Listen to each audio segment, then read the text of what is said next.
Bonjour les amis, j'espère que vous allez bien. Aujourd'hui on se retrouve pour parler du géant vert, du titan de jade, Hulk, qui pourrait bel et bien avoir enfin son film solo, se concentrer uniquement sur lui dans le Marvel Cinematic Universe. Ça fait extrêmement plaisir et ça pourrait être un projet très ambitieux et on attend que ça, à vrai dire. Donc d'abord je vais vous faire la genèse. Comment c'est possible qu'on n'ait jamais eu de film depuis 2008 du personnage de Hulk alors que c'est un des héros les plus populaires du monde? Et aussi, ensuite, après avoir expliqué les raisons, l'historique, les tensions qu'il y a autour des droits de Hulk, la situation est assez similaire à ce qu'on a autour par exemple de Spider-Man, mais c'est pas exactement la même chose. Et ensuite, du coup, on reviendra sur ce projet, ce film qui devrait porter le nom de World War Hulk. Pourquoi ce film va être une dinguerie monumentale et quelle pourrait être l'ambition, le projet, le développement, l'intrigue, l'histoire qu'on pourrait nous raconter dans le cadre aussi de la saga du multivers. Donc je suis très content de vous retrouver pour parler de ça. Prenez un petit café là, mettez-vous bien, posez-vous et on s'est parti pour parler de Hulk. Du coup, pour parler donc de ce personnage, il faut d'abord revenir à 2000, les années 2000 quoi, où il y a eu un premier film en 2003 de Ang Lee sur le personnage de Hulk, qui a pas été un succès fou, contrairement à ce que pouvait attendre Universal. Et lorsque Marvel Studios a lancé son univers cinématographique avec le premier Iron Man, ils ont voulu aussi mettre Hulk dans tout ça. Ils ont voulu inclure le personnage dans leur univers partagé. On l'a vu, et vous le savez, il est apparu dans les films Avengers, il est apparu dans les films Thor, il est apparu un nombre incalculable de fois, mais depuis bientôt 20 ans, on n'a pas eu de film Hulk. Ça peut être très surprenant. Pourquoi ne le font-ils pas? Parce que la plupart des sondages montrent que Hulk est toujours dans le top 5 des héros les plus appréciés sur la planète bleue, donc on se demande, mais c'est un film Hulk pourrait cartonner vraiment, ça pourrait être incroyable. En plus, il peut y avoir du sang, ça peut intéresser les amateurs de films un peu trash, un peu gore, machin, mais ça peut aussi attirer les foules de manière générale, puisque c'est un héros apprécié, c'est un héros qui est beaucoup plus intéressant que ce qui a été exploité pour le moment. Donc effectivement, la logique est de se demander, mais alors pourquoi personne n'a rien fait de ce personnage? En fait, c'est simple, les droits de Hulk n'appartiennent pas à Marvel. En tout cas, n'appartenaient pas, et la situation a sûrement évolué. Pour raconter le contexte, il faut remonter aux années 90, durant lesquelles Marvel est pas du tout à son meilleur, la publication ne progresse pas, la prospérité est une période déjà très lointaine, et en fait ils sont en manque d'argent, clairement. Ça se passe déjà par des premiers caps où ils doivent vendre des jouets, faire des collaborations avec des marques de jouets pour survivre tout simplement, notamment l'Arc Secret Wars, le premier, il est lié à ça, à cette volonté de faire du merchandising autour de leur personnage qui leur permettrait de sortir la tête de l'eau. Ça c'est la première chose. Deuxième chose, ils commencent à vendre les droits cinématographiques de leurs personnages à différents studios. Sachant qu'à l'époque, on se doutait pas qu'il allait y avoir un tel retentissement avec des films qui pouvaient attirer les foules avec des milliards au box-office, avec des films malgré tout de qualité qui finiront par arriver. Non, à l'époque c'était Howard le Canard, Nick Fury, même le Captain America des années 90, c'est des films assez moyens, voire mauvais, qui sont mal faits, qui sont ringards, donc c'était pas du tout la même chose. Donc à l'époque, ils se rendaient pas compte qu'ils causaient leur perte encore plus en vendant les droits. Marvel, qui n'avait pas son propre studio, ne produisait tout simplement pas de film. Et donc ils ont délivré les droits d'exploitation des personnages. Spider-Man par exemple est parti à Sony, vous le savez, il y a des grosses tensions, des désaccords entre Marvel Studios et Sony Pictures, les deux qui se partagent le personnage maintenant, qui ont un accord pour inclure Spider-Man dans le MCU, parce que si Sony, du jour au lendemain, avait décidé de ne plus prêter Spider-Man, on ne reverra plus jamais Spider-Man dans le MCU, voilà. Et il y avait aussi d'autres droits qui étaient partis autre part, les X-Men, les 4 Fantastiques, chez la Fox, donc en fait plein de héros ont échappé à Marvel Studios. C'est pour ça que par exemple, un Iron Man a été le premier héros à être adapté au cinéma chez Marvel Studios, parce que c'était l'un des rares héros dont ils avaient gardé les droits. C'est pour ça que la team des Avengers, au début, est un peu bizarre, un peu spéciale par rapport à ce qu'on connaissait, parce qu'ils avaient pas tous les meilleurs personnages à disposition. Et Hulk et Namor, entre autres, sont revenus à Universal. Les personnages ont été reversés à Universal. Et donc il faut attendre les années 2000 pour que le studio Universal, donc qui appartient à Comcast maintenant, se mette à un film Hulk. Bon, les X-Men, les 4 Fantastiques sont revenus chez Marvel, et on se demandait ce qui se passait pour Hulk. Et il n'y avait pas que Hulk, il y avait aussi le personnage de Namor. Namor qui est le dieu des mers, le roi sous-marin qu'on a vu notamment dans Black Panther Wakanda Forever. Mais vous pouvez vous dire, mais Hulk, il est dans le MCU, il apparaît, parfois quand même, il a un rôle quand même qui n'est pas mineur, pas secondaire, mais alors pourquoi on peut pas faire un film sur lui? En fait, c'est un petit peu plus complexe que ça, puisque Universal ne possède qu'en fait les droits de premier refus sur le personnage de Hulk. C'est-à-dire que s'il y a un film solo centré sur le personnage de Hulk, et que c'est lui, voilà, qui est au centre de ce film, et qui est, voilà, le plus grand personnage, directement, c'est Universal qui doit produire. C'est Universal qui doit être à l'origine du projet.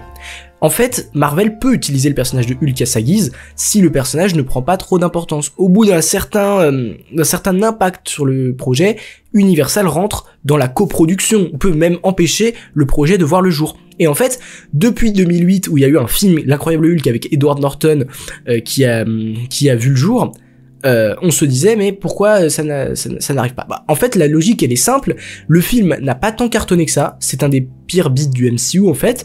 Et Marvel n'a finalement gagné que très peu d'argent, parce que, voilà, il y a aussi Universal qui a gagné la majorité des rétributions des profits du film.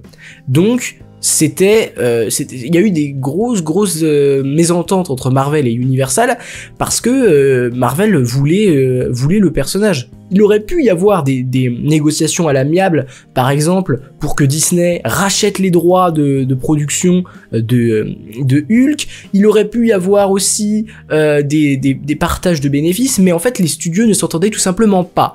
Et Hulk était pas assez rentable pour que ils partagent les bénéfices, pour que ça se passe pas. En fait, c'était impossible, et on ne pouvait pas faire ça parce que en fait la rentabilité était nettement impactée par le fait que le premier film Hulk de 2008 n'avait pas marché, et qu'en plus, ils devaient partager les bénéfices Marvel et Universal, et donc que ça revenait finalement à être mieux de ne pas produire de film Hulk. Ce qui est dommage pour les fans du personnage. Et moi donc, je me disais, alors, sachant qu'il y a eu déjà des négociations entre Disney et Comcast pour récupérer ces droits, notamment en échange de parts dans Hulu notamment, d'échange de trucs, machin, mais en fait ça n'a jamais abouti. Et en fait je crois, alors d'après ce que j'ai compris, parce que tout ça est très complexe, mais ce qui s'est passé, c'est qu'il y a eu un contrat signé en 2008, donc qui en fait liait Paramount, Universal et Marvel. Universal produisait Hulk, mais Paramount distribuait le film. En fait, ce contrat stipulait que Paramount avait encore les droits de distribution sur un film Hulk pendant 15 ans, à partir de 2008.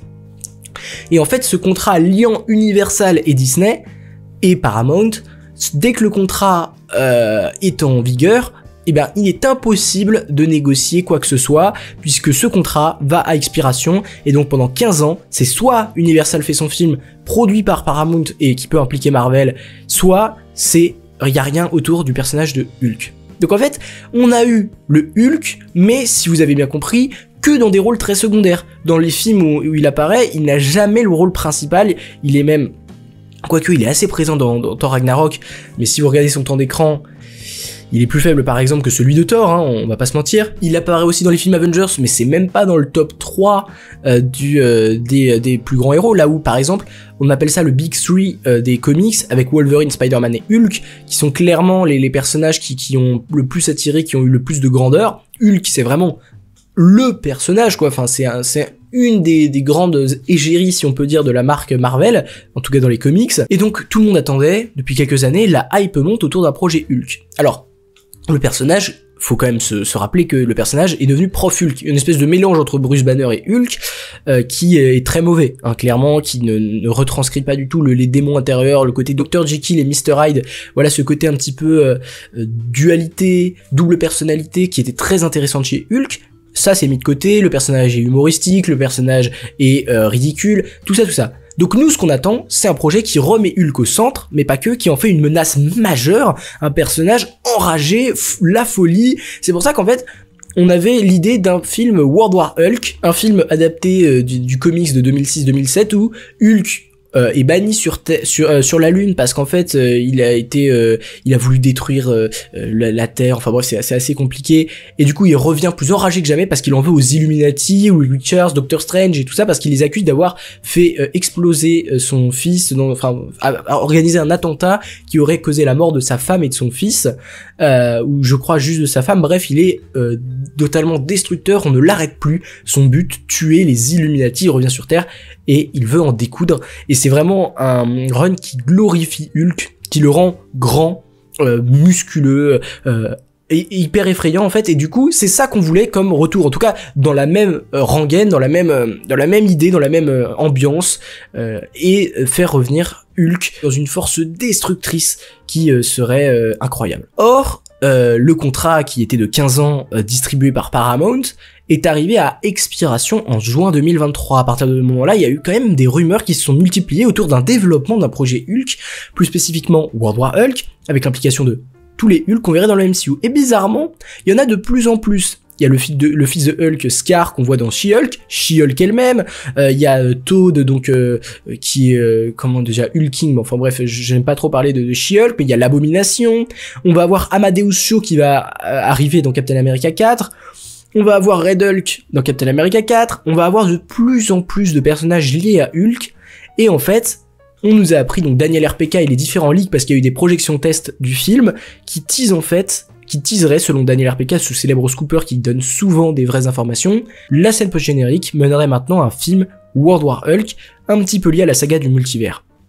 Donc, avec cette multiplication de Hulk dans le MCU, le fait que Namor et Hulk auraient pu revenir à Marvel en juin 2023, et en parallèle, cette scène post-générique qui teaserait un film Hulk me fait penser que, petit 1, Marvel a récupéré les droits, il y a eu un accord avec Universal, tout s'est réglé en bonne et due forme, et qu'ils vont pouvoir enfin s'occuper d'un film Hulk.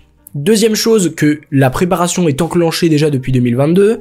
Et troisième chose, que ça va arriver, mais pas dans 20 ans, non, dans au moins 2-3 ans, mais dans quelques années seulement, on va avoir enfin un film Hulk qui pourrait être intéressant. Alors, du coup, dans ce film, il y aurait des Hulk, plein de Hulk. On va parler du leader aussi, qui a développé du sérum de Hulk un petit peu partout, et qui aurait peut-être empoisonné la population, quelque chose comme ça, une épidémie mondiale de Hulk, qui ferait que il y a un combat entre les Hulk qui sont de plus en plus nombreux, qu'on essaye d'enfermer tout ça, et qui constituent une armée, et le reste de la population, les Avengers, les gens finalement entre guillemets normaux, et ça ferait une espèce de guerre.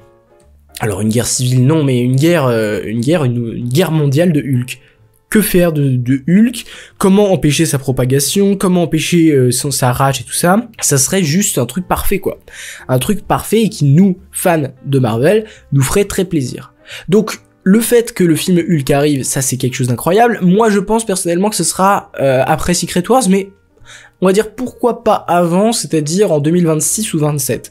Parce que, en fait, si on regarde le planning de Marvel Studios, on se rend compte qu'il y a quand même pas mal de places libres. Il y a début 2026. Alors, est-ce que Blade, parce que selon les rumeurs, pour le coup, Blade serait décalé après Secret Wars parce qu'ils n'arrivent pas à faire quelque chose de ce projet, c'est possible. Donc, hop, exit Blade. À la place, je pense qu'il y aura rien fin 2025. Par contre, on peut embrayer dès début 2026 avec un Doctor Strange 3. À mon avis, ce sera Doctor Strange 3 début 2026. Ou alors, non, mais je pense que ce sera Doctor Strange 3 ou Armor Wars, mais Armor Wars, on sait pas non plus ce qu'ils veulent en faire. À mon avis, ce sera post-Secret Wars aussi. Et du coup, entre les films Avengers, il y a deux films qui, pour moi, sont Shang-Chi 2 et Scarlet Witch. Donc, à moins qu'il y ait un troisième film qui se greffe, parce qu'il y a aussi Spider-Man 4, mais du coup produit par Sony, qui a, pour le coup, c'est pas la même chose, hein, vous l'avez compris. Sony, eux, ont tous les droits du personnage, donc doivent produire aussi. Ce qui n'est pas le cas d'Universal quand par exemple Hulk apparaît dans un Ragnarok ou Hulk apparaît dans un She-Hulk, c'est différent. Je pense que du coup ce sera après Secret Wars, mais si c'est avant Secret Wars, ça serait quand même sympa. À moins que, encore une fois, mais alors là c'est différent, mais si le personnage de Hulk apparaît entre deux parties d'Avengers Secret Wars, si Marvel prévoit de faire deux parties Avengers Secret Wars et que Hulk s'introduit entre les deux, ça serait aussi sympa. Mais du coup, si c'est impliqué le multivers, on pourra avoir le retour de Hulk de 2003, peut-être du Hulk de Lou Ferrigno des années 80, peut-être justement de Edward Norton, À voir, pourquoi pas. J'avais d'ailleurs une vieille théorie qui stipulait que, pour moi, on allait apprendre que le film L'Incroyable Hulk, en fait, se passait dans un autre univers, où il se passe exactement la même chose que dans l'univers du 616, mais c'est juste que c'est un autre univers, où ils ont exactement la même vie. Ce qui ferait que c'est un projet, faisant de L'Incroyable Hulk un projet multiversel, mais pour autant qui raconte une histoire qui se passait dans le MCU. Enfin, je sais pas si vous m'avez suivi sur ce coup. Mais, je faisais cette petite vidéo pour vous dire qu'on a enfin ce qu'on veut, que après des années on va sûrement avoir enfin un film Hulk à la hauteur, et on avait eu des rumeurs comme quoi ce serait un film à la hauteur d'un film Avengers ou quelque chose comme ça. Bah c'est tout ce qu'on demande, c'est tout ce qu'on veut, c'est tout ce qu'on... Vraiment on attend que ça, on attend qu'un film où Hulk revient comme un feu follet et qui détruit tout, mais en fait ce film là où Hulk serait juste indestructible, où il détruirait tout sur son passage, peu importe les conséquences. Cette ville est totalement rasée, cette ville est détruite, où il n'y a plus rien, ou machin. Là où, dans le MCU, pour l'instant, il fait des bons hauts et il arrive à détruire une grande créature, mais ça ne reflète pas du tout la puissance que peut avoir un Hulk, quoi. Donc, c'est tout ce que j'attends. N'hésitez pas à me donner vos avis en commentaire sur qu'est-ce que vous attendez d'un film Hulk. Est-ce que vous attendez quelque chose de plus... introspectif, ou est-ce que vous attendez vraiment un Hulk vraiment de retour, enragé, les yeux rouges, les yeux sanglants, qui vient détruire, que toute l'armée mondiale se met à vouloir le tuer, mais il survit, il est indestructible, il est trop fort, et ce serait vraiment un film génial pour moi. Alors après, tout dépend comment c'est fait, une nouvelle fois, qui dépend qui réalise, tout dépend qui écrit, tout dépend qui est impliqué. Mais l'idée en tout cas est vraiment intéressante. Ou est-ce que vous préférez un Hulk en Smart Hulk qui doit faire face à sa double identité, peut-être tout ce qui va avec et qu'on n'arrive pas trop à comprendre, pas trop analyser, par exemple comment il vit au quotidien, comment est-ce qu'il se fait accepter malgré sa différence, ou tout ça. Pour moi, qui serait un petit peu moins intéressant, mais toujours utile que un film Hulk, pour moi en 2026 ou 2027 ou 2028, enfin peu importe quand ça arrive, ce sera un succès. Enfin je vois pas comment ça ne peut pas être un succès. Pour moi ça peut faire 1 milliard. Ça peut faire 1 milliard si c'est bien fait, si ça a de l'ambition, s'il y a Hulk dans le titre et que on est actuellement, alors que le personnage est très populaire, toujours actuellement malgré le fait qu'il ait disparu de la circulation. Ça fait ça régale. Et du coup je vais vous laisser là-dessus. Et moi du coup j'attends Captain America Brave New World pour nous préparer ça. J'espère que vous passez une bonne vie, que vous passez une bonne après-midi. N'hésitez pas à liker, à vous abonner, à partager, c'est très important pour moi pour faire vivre la chaîne, parce que les stats commencent à baisser en ce moment et c'est un petit peu dommage. Voilà, et voilà, n'oubliez jamais, subscribers, rassemblement.